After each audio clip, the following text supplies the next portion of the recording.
ಸಿಗುತ್ತೆ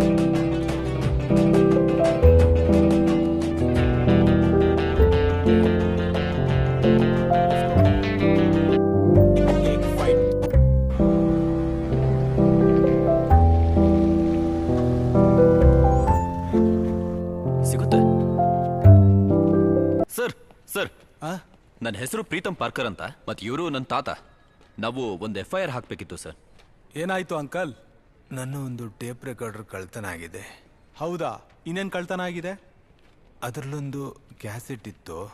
ಅದರಲ್ಲಿ ನನ್ನ ಹೆಂಡತಿ ಹಾಡು ಹೇಳಿದ್ದಿತ್ತು. ಮತ್ತೆ ಸರ್, ಕ್ಯಾಸೆಟಲ್ಲಿ ಬರೆದಿತ್ತು ಮೈ ಜಾನ್ಸ್ ವಾಯ್ಸ್. ಆಮೇಲೆ ಅಷ್ಟೇ. ಎಷ್ಟು ರೂಪಾಯಿ ಆ ಟೇಪ್ ರಿಕಾರ್ಡ್ರು?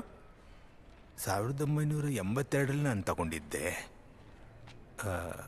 532 ರೂಪಾಯಿ. ಅಂಕಲ್, ಇಲ್ಲಿ ATM ಕಳ್ತನ ಆಗಿದೆ. 18 ಲಕ್ಷ ಇದೆ ಅದರಲ್ಲಿ. ಏನು ಹುಡುಕ್ಲಿ? ATM ಇಲ್ಲ ನಿಮ್ಮ ಟೇಪ್ ರಿಕಾರ್ಡ್ರಾ? ಪೊಲೀಸರ ಕೆಲಸ ಹುಡುಕೋದೆ, ಒಟ್ಟಿಗೆ ಎರಡನ್ನೂ ಹುಡುಕಿ. ಅಯ್ಯೋ, ಮನೆಗೆ ಹೋಗಿ ಅಂಕಲ್. 1000 ರೂಪಾಯಿ ಪೆಟ್ರೋಲ್ ಹಾಕೊಂಡು 500 ರೂಪಾಯಿ FIR ಬರ್ಸಕ್ ಬಂದಿದ್ದೀರಾ ನೀವು. ಹಾಗಾದ್ರೆ FIR ಬರಿಬೇಕು ಅಂದ್ರೆ ಮಿನಿಮಮ್ ಎಷ್ಟು ಕಳ್ತನ ಆಗಿರ್ಬೇಕು? ನೀವೊಂದು ಬೋರ್ಡ್ ಬರ್ದು ಹಾಕಿ ಇಲ್ಲೇ.